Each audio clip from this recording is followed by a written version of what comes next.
What is going on, Unblinded? How are you? And happy Trajectory Tuesday. My name's Fernando, and welcome to our Unblinded Huddle, which is the #1 place to start your day with a daily dose of integrity-based human influence. We are coming off an amazing start to the day. We had our Unblinded Innovation. We had a very vulnerable and transparent Mastery student call this morning as well. So thank you to all our Mastery students who are there.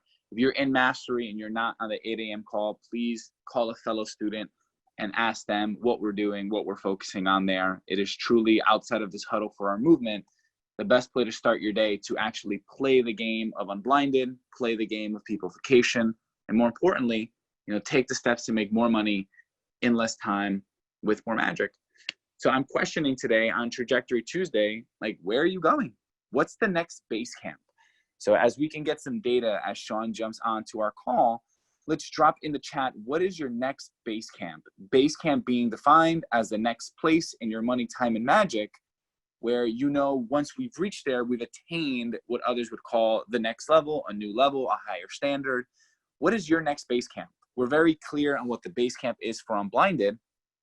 I'm curious on what is the base camp. And Dr. Michelle Gamble, I saw your note. We will make sure we get that link over to you. So Chaz and team, if you can please make sure all the Mastery students get a reminder on the Mastery Huddle. We can send out an email. That would be great. But back to everyone, what is your next base camp in your money, time, and magic? Is it, a 10% increase in your income? Is it giving over, 5 figures to contribution? Is it spending more time with family? All of these are incredible base camps. What is it for you? So as you take some time on this Trajectory Tuesday, let's drop in the chat, what is your next base camp for your money, your time, your magic? And thank you, Chaz and Unblinded team, and to all our Mastery students. We will be emailing your 8 a.m. Mastery Huddle, so you can get that over. Donna says, family time. We have Vaughn going, my next base camp, the SOS Summer of Success. Miss Bozy, Sean, and Fernando, looking forward to hearing any more optics on that. Miss Bozy, Brian Ripple, I signed up for the Mastery Program. I have not seen information. Brother, you will get that. It's crazy that you're not on there. Courtney and I are merging like crazy, and your name is all over the place, and it's insane you're not there. So let's make sure you're there. Dr. Michelle Gamble is Ecosystem Expansion. Jay Levine, getting each of my agents to 5 mil in sales. Love that. I'm here as well, Fernando. I'll have camera optics in a moment. And we're always in transparency. The challenge is I can't find a hat, and my hair is a complete disaster. So that is I say, ready? If you want to see Sean without a hat on the huddle today, let's drop a 1 in the chat. We get more than 10 ones. I love all of you, and there's no way that is happening. If we get more than 10 ones, we will out-influence Sean Kennedy to jump on. Yeah. We're getting ones like crazy, Sean. This is so horrific that I can't even describe it. I get my hair cut every Sean, people want to see you. We're getting people multiple ones. We're getting people power of 10. We're getting this is crazy, Sean. We got more than 10 ones. I love people unconditionally with boundaries. And your hair and hat boundaries. This is ridiculous. We got a 100 from Bond Stocking, Sean. A 100. Dude, this is like her. So you know what's funny, optics? Ask for base camp. It's takes a few seconds. Ask for a 1 to see Sean without a hat. There's 100 of them. That is unbelievable. That is curious facts. And a big thank you. Want to shout out Craig from SoCal for joining our partner list of 25 vertical ecosystem partners. So it was a beautiful conversation we had yesterday. Craig from SoCal, you are all in. You are committed. You get it. You are understanding. You are in a place of proximity and agreement with us here at Unblinded, and I'm super grateful to have you join the team of our 25, soon to be 100 vertical ecosystem partners, and I'm grateful that you're here, brother. So thank you to you. Thank you to Mr. Orange, Frank Clark, for also joining that very small group as well yesterday with Adam Gugino. So big shout out to Mr. Orange and Craig from SoCal for joining a more intimate and deeper portion of this movement. Truly grateful. So yes, I have found the hat, thankfully, Fernando. I am very, very happy. I am immensely happy. So thank you all for that. We're going since early this morning. Welcome everybody. There we go. Hello, Fernando. Hello, everybody. Hey. Okay. So Fernando, what is present for you?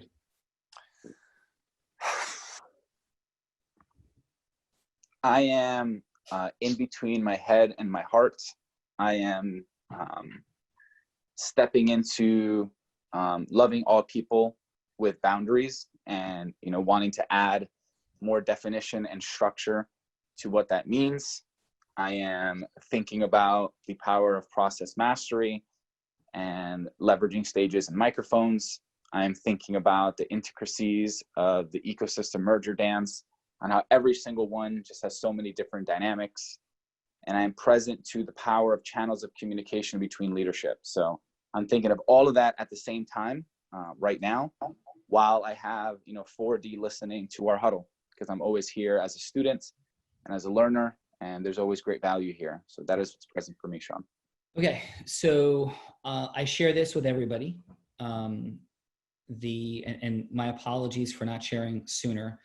I just mentioned on the mastery call that one complex area of my life, and I share it with you because this will be not just about me, it's about all of us, and there's a lesson in it, many lessons in it, is that what should you share and what should you not share, right? So there's like subjective reality, there's objective reality, like what's integrity, what's professional, what's appropriate. It's like a complex question, right? So, and in that, and is the question of like there's subjective reality, and this is important for the media. It's important for how we evaluate all things. Okay, so what story I haven't told yet, and it's going to lead to me sharing something, talking about something I haven't yet, and I'll do two different examples to illustrate a point. Okay, so you've heard me share that I was the first person in that reported, to my knowledge, and I was told this confirmed. I'm not in the MSNBC American Greed episode, but I was told I was the first person that reported Scott Rothstein, the largest Ponzi schemer in the history of South Florida, who created a $1 billion Ponzi scheme. I was the first person to report him to the FBI. And it was when he was seeking $8 million from my client in an investment.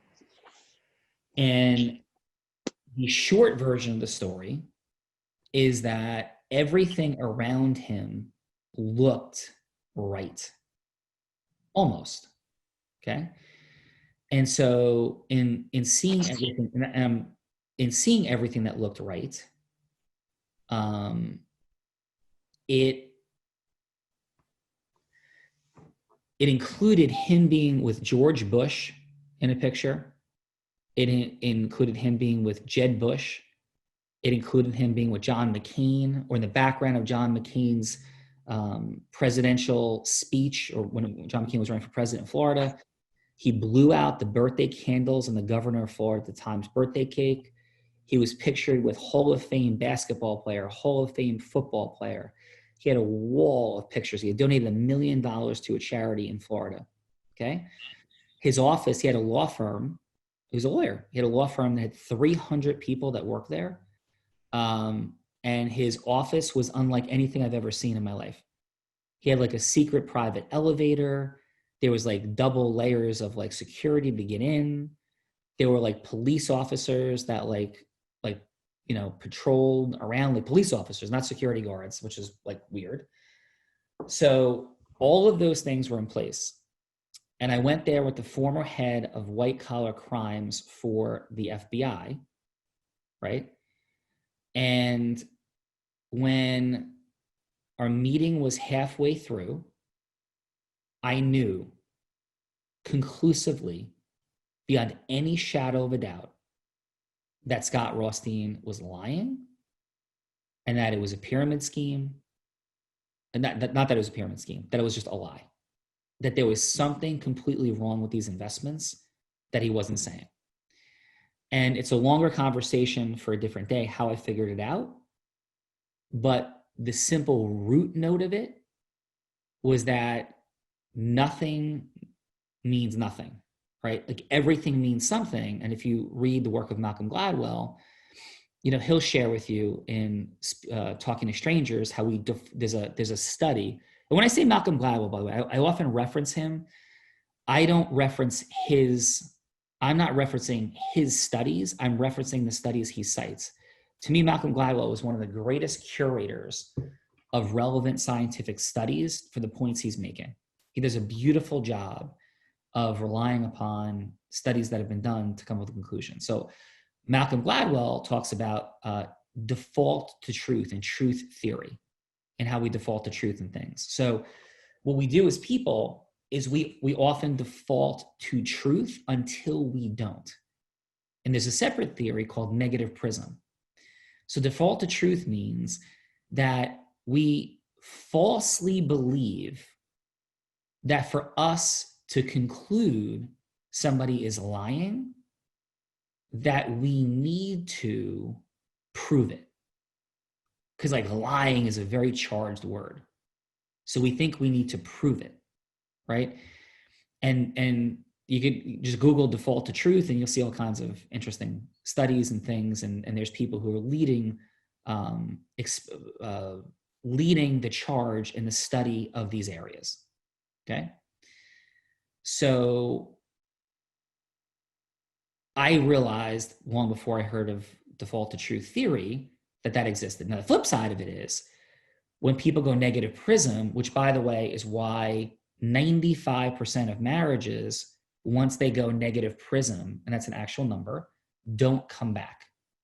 And there was a 15-year study by the United States government in conjunction with a professor whose name I forget, that talked about why marriages do or do not stay together. And then the singular reason that they found, the number one cause, like the issue, was how people resolve conflict as a footnote. Longer story for a different day. That's what the science says. So we can hear all we want from people about relationships, and it's beautiful, but the number one criteria, scientifically proven, unless somebody debunks that scientific 15-year study, which I don't think anybody has, last time I checked, is it's how you resolve conflict, okay? And so once you move into negative prism, which means a level of resentment, eye rolling, dismissiveness, not hearing one another, that results in 95% of the time the relationship cannot come back. And by the way, that is not only for marriages, that's for all relationships, okay? So we have like the competing dynamics of one, default to truth theory, and then we can have almost like default to like not listening or dismissiveness or negative frame theory. And once you're in it like a negative prism, what can occur in negative prism is the dynamic of, Mary gave me a birthday present. If we're not in negative prism, like, oh my God, it's so amazing. Or if we love somebody, it's like, Mary forgot my birthday, but Mary's amazing and I love Mary anyway. Once we go into negative prism, if Mary gives us a birthday present, it's like, oh, she's just manipulative and did it because she had to. And if Mary didn't give us a birthday present, it's because she's uncaring, selfish, and ... right? So negative prism means no matter what somebody does, it's wrong. And default to truth theory, especially when we care about somebody, tends to have us living in a space of believing that everything is truthful.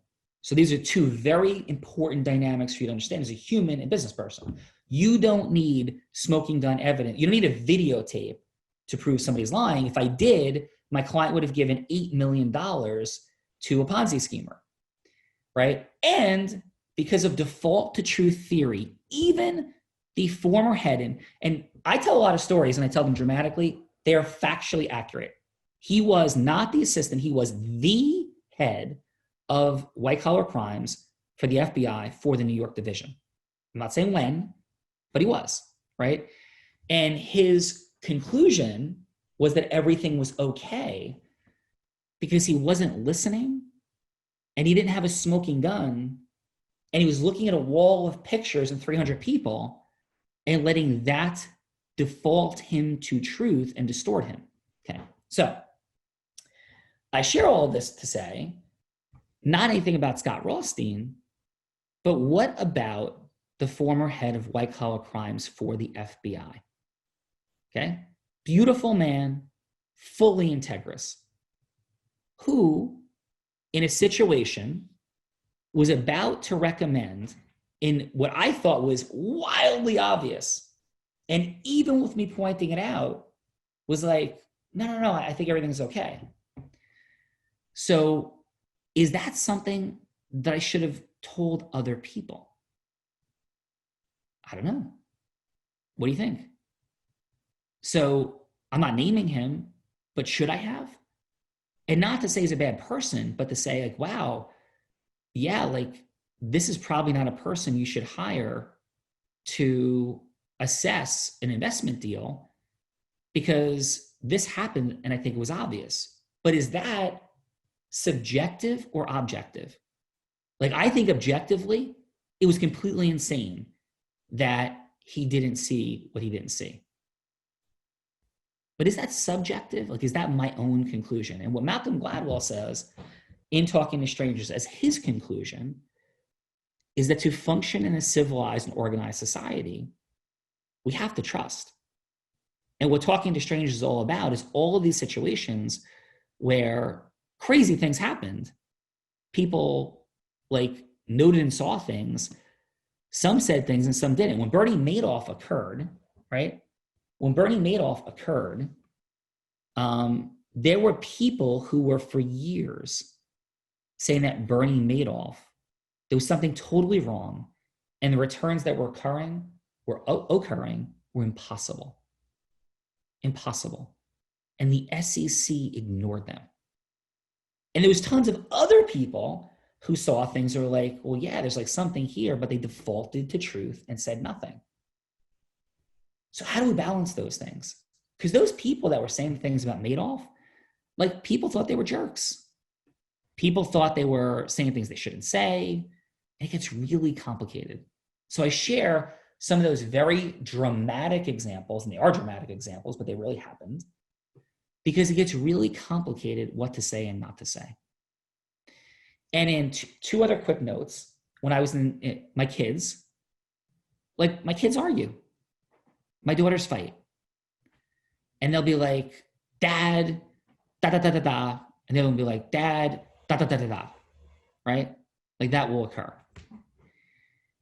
And sometimes I've said, I don't want to hear it. I don't want to hear it. I don't care. Not another word. I've said that in the car when I still had my eyesight. I can remember saying that 10 times driving to Long Beach Island. And one of them would say, but Dad, like dot, dot, dot. Like that should change your analysis if I don't want to hear anymore. But we sort of have a human dynamic of like, I don't want to hear anymore, right? And that dynamic can lead to all kinds of weird things like it did in the first examples I gave. And then it also led to this. In the big case I had in Arizona, when we were in state court with the judge did exactly that. The judge said, I don't want to hear anymore. And he was wrong, because his desire not to want to hear anymore and default essentially to truth, and his truth was it was like just two like rich people arguing. And he said that. He's like, I don't want to sit here with two rich guys driving Bentleys like in my courtroom, like fighting and arguing, listening to all this. Like that was essentially the conclusion. I don't know that he said those exact words. I think he said that in a private settlement conference to me at one point, but that was definitely the vibe. Okay. So as I go through my life, I wrestle with when am I supposed to be Batman, or my perception of Batman? Because here's what gets interesting. Should Batman have always done the things he did? Like were there times that Batman should have just like left it alone? I don't know. Like the police would get kind of pissed off when Batman jumped in at times and say like, it's not your job. It's not okay. Right. So there's that question of like the outer periphery of boundaries and what we should and shouldn't say gets very complicated. And I'm a person that wants to like say, right? Because I think like truth is important. And the flip side, some people are like, professionalism requires like saying nothing, right? So I don't know where those lines are. And with what I'm about to share, I am not saying that any of those things apply that I just described, but the dynamics do, of like, what should you say and what should you not say, right? What's integrous, what's appropriate, what's subjective, what's objective, right? And all that gets clouded. And in case you're wondering how objective can get clouded, I will tell you, there's a principle called focal illusion and distortion, to be fair. So if I told you, if I picked any 3 facts about your life, my life, anybody's life, your relationship with somebody, or any relationship of mine or yours or anyone's, and I told you 3 facts, and I picked the 3 best facts or the 3 worst facts, and they could all be true, they could create a distortion. Going forward with Unblinded, here is the reality. I believe that there is a world of folks like me who are professionals, lawyers, accountants, financial services providers, people that went out and got their license for something and spent extra money, extra time, and resources to achieve things. I believe these people also function very much in the world, and maybe you're one of them, that have an incredible ability to influence positive outcomes in the world. And I believe that at this juncture, these people are very underrepresented by where we are. And that is kind of odd and silly because I am one of them. And I've done some very unique things in that space. So I want to continue to encourage you, and I said this in the mastery call, to look at your circle. And your circle, those that have proximity to you.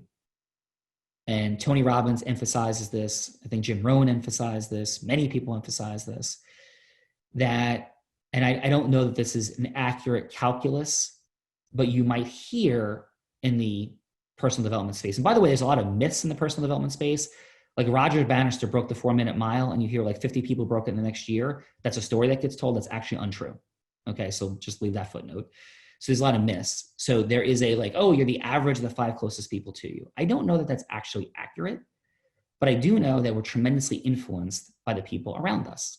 So as we think about who we're creating proximity with in our social circles, our professional circles, whether those circles should be overlapping or different, I couldn't encourage you more to be expanding the relationships you have to include people that would exist in those spaces because they have, first of all, a lot of wisdom, and they also have a meaningful amount of deserved credibility.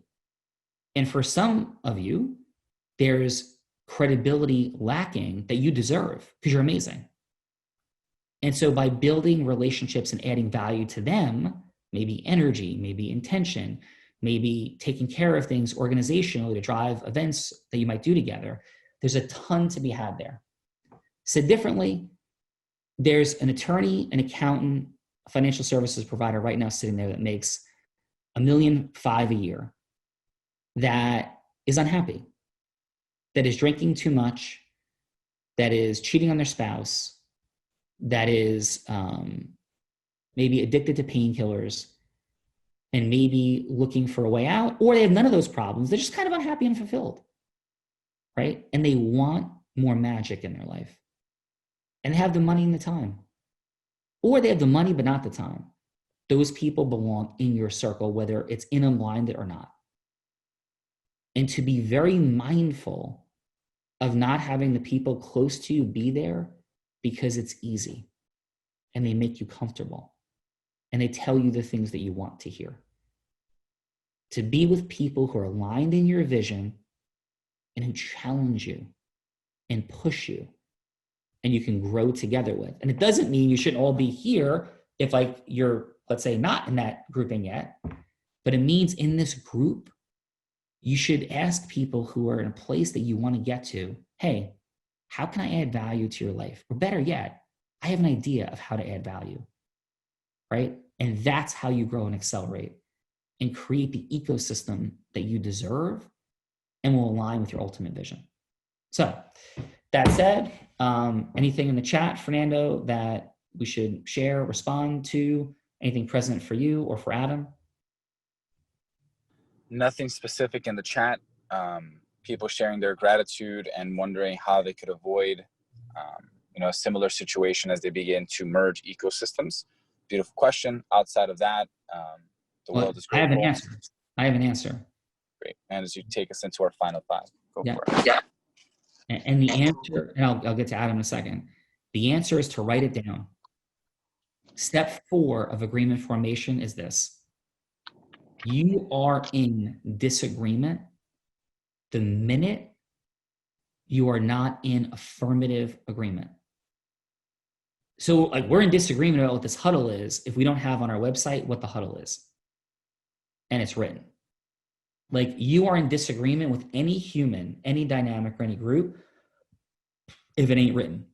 So we're about to write a code of ethics. And I said this for the new coaching program. I'm going to design the people that I will, you have to accept me, but that I'm going to accept. And there's a balance of industries I want to create. There's a balance of relationships I want to create, so that it serves Unblinded. It feeds what I want to create in the world, and it serves the entire ecosystem and Adam, Fernando, and everybody involved. So write it down. And I know that, and I still violate that because I get excited too. I get interested, and I know what I said, and people forget. And people forget. And so write it down, right? And I will say this, I feel compelled in my heart, right? And this is the truth, and Adam and Fernando can confirm.